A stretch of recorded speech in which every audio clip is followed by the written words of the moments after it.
خاموش رہنا زیادہ بولنے سے 100 گنا زیادہ بہتر ہے۔ جو تاثیر خاموشی میں ہے وہ الفاظ میں موجود نہیں۔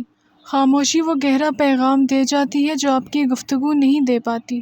شور مچانے سے مشکلات کم نہیں ہوتی، لیکن خاموش رہنے سے مشکلات مٹ جاتی ہیں۔ جاہل چھوٹی سی بات پر ہی شور مچا دیتا ہے، جبکہ عقل مند مشکل پر بھی خاموشی اختیار کرتا ہے۔ خاموش رہنے کے 3 بڑے فائدے ہیں۔ خاموشی گناہ سے دور رکھتی ہے، خاموشی پریشان ہونے سے بچاتی ہے، خاموشی عقل میں اضافہ کرتی ہے۔ اگر کامیابی چاہتے ہو تو 2 چیزیں اپنے پاس رکھ لو۔ ایک خاموشی جو مسائل سے دور رکھتی ہے، دوسری مسکراہٹ جو مسائل کا حل کرتی ہے۔ خاموشی ایک ایسا ہتھیار ہے جس کا وار کبھی خالی نہیں جاتا۔ جب بولنے سے معاملات مزید خراب ہو رہے ہوں تو خاموش رہنا بڑی عقل مندی ہے۔ خاموشی ایک ایسی پوشیدہ عبادت ہے جسے فرشتہ لکھ نہیں سکتا اور شیطان بگاڑ نہیں سکتا۔ خاموش رہنے والا کبھی پچھتاوے کا شکار نہیں ہوتا، جبکہ زیادہ بات کرنے والے کو پچھتاوے کے سوا کچھ بھی حاصل نہیں ہوتا۔